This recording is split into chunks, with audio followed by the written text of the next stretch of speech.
All right, interior design tip of the day, everyone. I've been asked this question on Facebook, so here we go. Color. Where we're going to talk about color.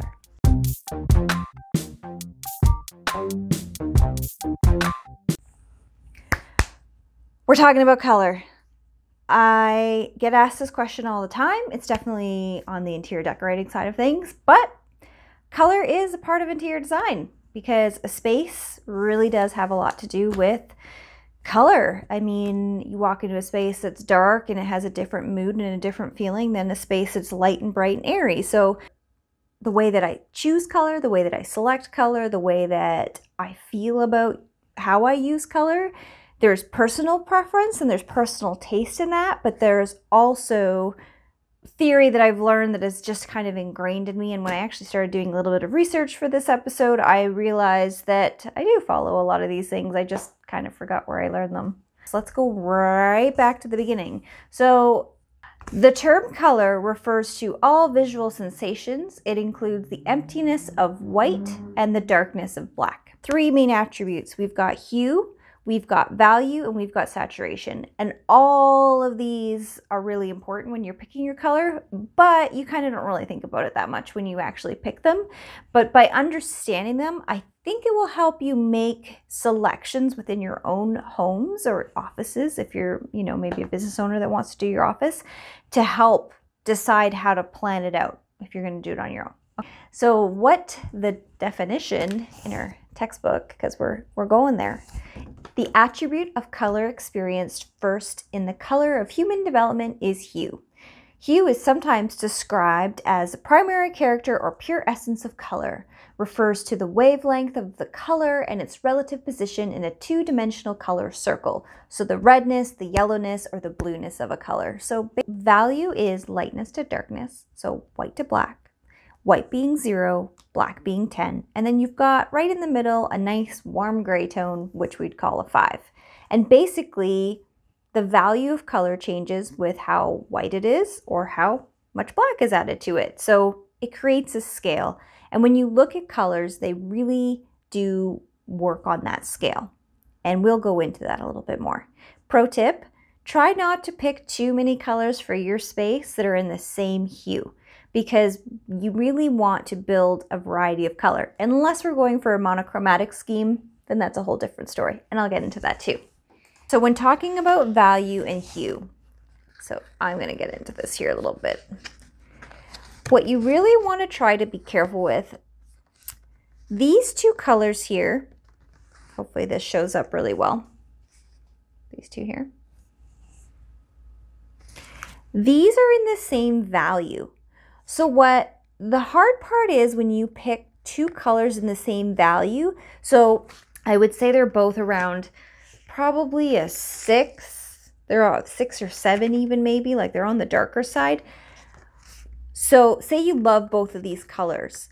If I have a space and I have this color next to this color, they actually will almost read as the same color. Not because they're the same color, but they have the same value. So when you pick colors, you don't want them to be too similar of a value side by side, unless you're doing a monochromatic scheme, but then you're probably sticking in one color scheme anyways. But when you're trying to build a palette and you're working on that layering, this right here is where you generally run into problems. I find when people can't get the space to feel the way that they want it to feel, and they want to use different colors throughout their space. So a good example is an upstairs hallway, and then you actually can stand in the hallway and you'll see bedroom, bedroom, bedroom, bathroom, just, for example. And it's all kind of murky and bleeding together, and from a visual standpoint, you're like, ugh, what's happening? Usually this is happening. So what's a better way to do that is, let's say this is a bedroom color, a hallway color, different values. So you get that layering effect. That's really important, I think, when you're picking paint colors, is understanding that when you want to build it, that each value, there should be a range between the values. So whether you go lighter or darker, get that layering technique that you're wanting and that life in this space without it all bleeding together. All right, so how do I pick colors for a space? So I personally really enjoy visual layering with colors. I'm not one that's very much into the monochromatic scheme. I love the way it looks on TV. Do not get me wrong. I think it looks beautiful. My own personal style, I like to have a little bit more like separation between my visual spaces. So like there's a natural visual cue, and that's one thing that I'll tell you. Every person has such a different take on color, because color is one of those things that it's super personal. Like I'm wearing a green shirt today. You may hate green, but you may love yellow. I don't love yellow, so I wouldn't wear yellow. So there's all those type of things that come into play. So it's really hard to say this is the way that you should pick color. And I truly believe that it's really, really personal. And you have to start with something that you just love and you natural tendency for what you're drawn to when deciding what colors to use through your house, because you want to love your space. So I think that's the easiest tip to start with. So I'm going to show you this floor plan that just shows how I built and how I generally build spaces. Now, when meeting with a client, I'm going to kind of try to figure out what colors and what feeling they have. I have clients who, love black and white with just a little bit of, color sparsely in there. I've had clients who just give me all the color. I have other ones who I saw,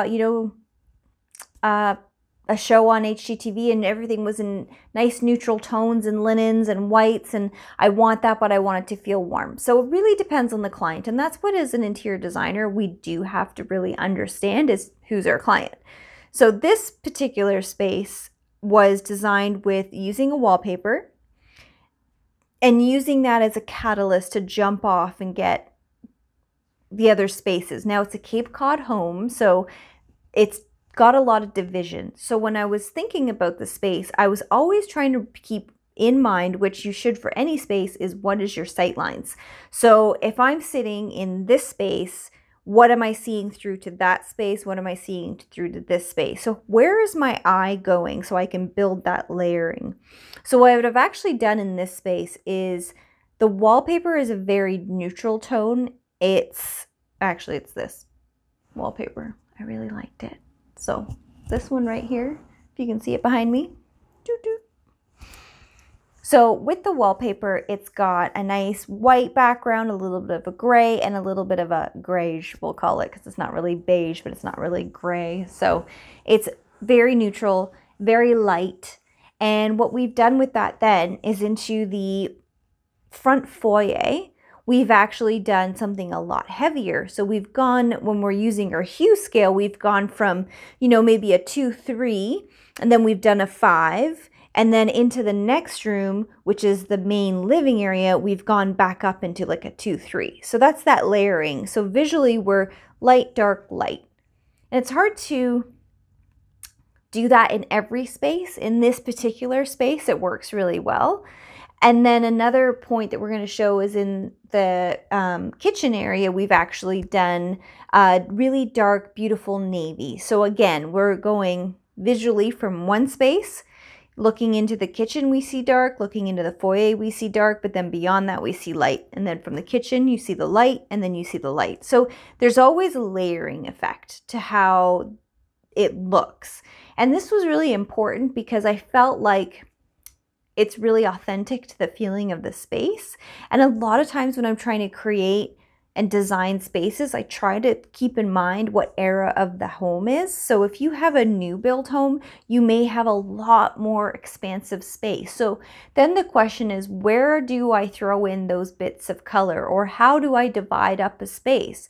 So if you are looking at that, I would say go almost more one singular palette. So in this particular example in the living room, I used a color called Pashmina. This is a wonderful color for, see if I can find it. Here it is. Look at that. This is a wonderful neutral color. I mean, this is current. It's kind of more on trend. Another one that I've been using a lot of is called Abalone. Abalone, Benjamin Moore. I'll give you the code here. It's 2108-60. So this color I really like as well. I've used it in a lot of corporate spaces, but I also use it in a lot of residential spaces. I actually even used it in my basement. It's a really good neutral. So when you're thinking big open spaces and you want to do that layering, I find the way you have to do that is either like the front entryway is a little bit more closed in. So do like a nice fun accent wall. I really like using wallpapers. Wallpapers are great. Powder rooms. Throw in a beautiful printed wallpaper and then keep everything else neutral in those big open spaces, and then big artwork or big bright colorful, you know, pieces. Or if you don't want to do maybe like a navy blue couch or a green couch or something really funky, you could go with a neutral and then get some really fun, you know, throw pillows or different, you know, textured elements in there, and then maybe do a brightly patterned carpet. So you have to think what works in your own space. And if you don't have a division of space, then you do have to think about, how do I bring in that layering into it so that it doesn't feel flat? One of the questions I get asked is, what if I want to do just one color, but I don't want a really boring looking space? So a really interesting color scheme is the monochromatic color scheme, which is kind of that white on white on white on white, or other colors, but that's the typical one that we see a lot of. So what you want to do when you're looking at doing a monochromatic color scheme, so that it doesn't feel flat and it doesn't feel cold, or it doesn't feel sterile or almost too museum-like, which you might like that. Most people generally in their homes don't typically go for that, but that being said, you know, to each your own. Like I've said before, color is very much a personal preference and how you use it. That being said, the white is the classic choice for a monochromatic scheme, or shades of white, like a light gray, a grayish, or even getting into like some of the creamy vanilla tones. So there's a bunch of different shades, and when I say white, I'm just kind of anything super light.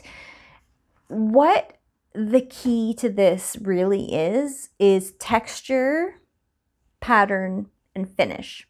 So I'm going to show you a little image. Might just show you the slide. I don't know yet how to do that, but we're going to try to show an image somewhere because I'll figure that out.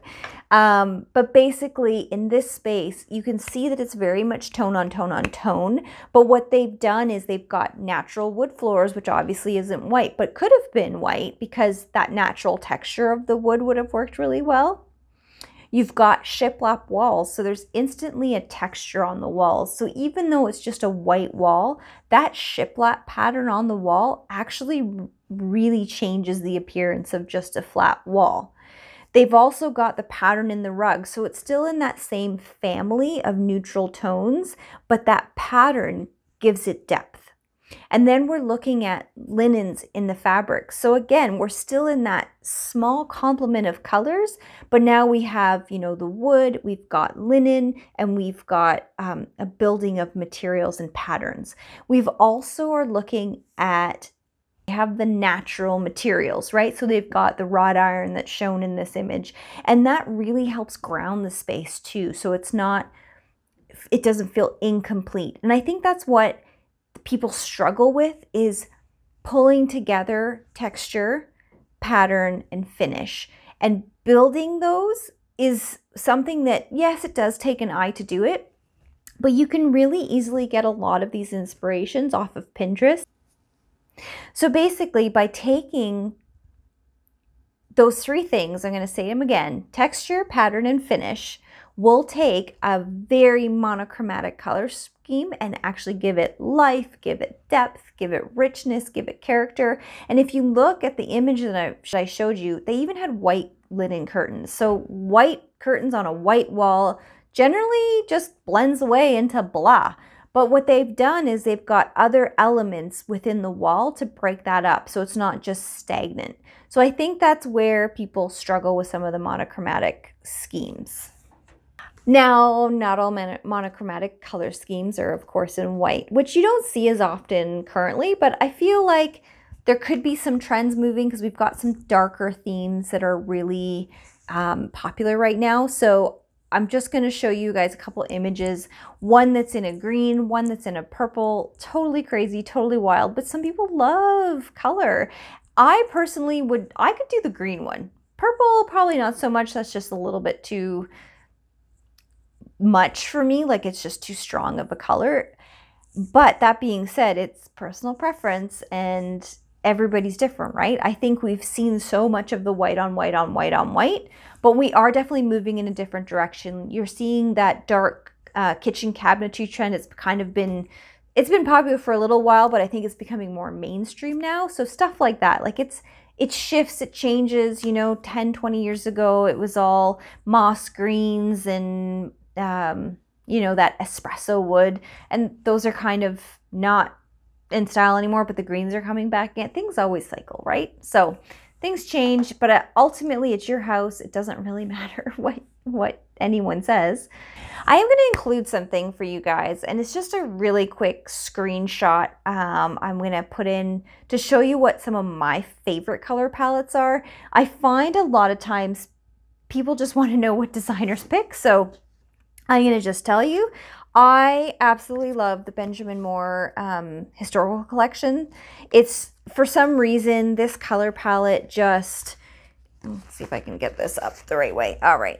For some reason, this color palette, it feels like me. I don't know. There's no, you know, I'm very much like Cape Cod, French country. That's my personal preference in design. So I tend to go into some of those more traditional historical colors. I love the arts and crafts movement. I love those type of patterns, the bold richness of the colors, but they're muted in a way. So that's just my personal preference, not at all what anyone needs to do. So that being said, if you have a favorite paint line, but you like one of the colors that I shared with you today, and even in some of my favorite color palettes, because I have all the names listed there, you can actually go to almost any paint place and they'll color match a Benjamin Moore color. So you don't have to buy Benjamin Moore. I really like them. So I've shown you kind of what I like and what I'm drawn to. And that's just, you know, take it for what it is. If you want to grab some of those, a lot of them work really well together. But again, historical collections, color palette, that's my jam. I really like it. So my most valuable tip for picking color is that the color in your home should not, let me say that again, the color that you pick should not be what someone tells you it should be. When you come home at the end of a day, you should walk into your house and feel like, I'm home. And it should feel very comfortable. And if that color for you is bright neon yellow, work with it. You know, find the color that you love and find a way to work it in. Does it mean you're necessarily going to paint all your walls with that color? That's totally up to you. But the color in your home should not be what someone tells you, because there's no right or wrong way to do color. And I say that, and a lot of people are not going to agree with me on this, but the reality is you live there. I don't live there. Somebody else doesn't live there. So if you love it, that is really important. And if you want to use these tips to help build it in a way that you can blend those colors in, that maybe they're crazy and wild, or maybe they're boring, and you just want to make sure that it doesn't feel crazy and wild or too boring, hopefully this can help. Bonus tip, you know when you go to the paint store, and it doesn't matter what paint store, they all have those little color booklets. So those little booklets are amazing for somebody who maybe can't pull colors together. What they do is they're able to take color and create a color palette. So say you really like red and you want to use red, but you don't want to go crazy with red, but you want to use some red in your space, which is a hard color to work with sometimes because it doesn't really go with a lot of colors. So a booklet, you'll pick a booklet, pick a shade of red, you know, and then find the booklet that corresponds with it. They will give you a beautiful color palette that you can actually work with. And this is for the DIYer that doesn't want to go through, you know, like there's like, I mean, look at like the color there's a whole box of this stuff. If you don't want to go through all of these, or like, I mean, this is a good, like all of this to try and pick colors that work together. Benjamin Moore, for example, or Dulux or Bear, or there's so many color companies. They create palettes that work together. Pick the color you love, find the palettes that go with it through those pre-made DIY booklets, and use those to build your space. That's okay. That's not wrong. You could totally do that. And I feel like as designers, sometimes people say that we're going to have some really magical way of picking color, but I try to just pick what I think will look really beautiful together. And a lot of that is understanding value and hue. I think the biggest takeaway is pick what you love. If you like what I've covered today, and this is something that you want more of, or you have questions specifically on something, comment below. I got this question on Facebook from just a mommy group that I'm a part of. I just threw it out there, said, hey, I'm starting a YouTube video, and I just would love to know what you guys want to hear about. So somebody said, actually more than one person said, how do I pick colors? I don't understand color. So hopefully this kind of helps those questions. But what do you want me to cover? What's something specific? What is your struggle with color? Let me know in the comments below, and I will definitely get to them, because that's how I want to build this channel. I really want you guys to let me know what you want to hear about. So until next time, guys, this has been Anya with Interior Design Hub, answering your questions on interior design.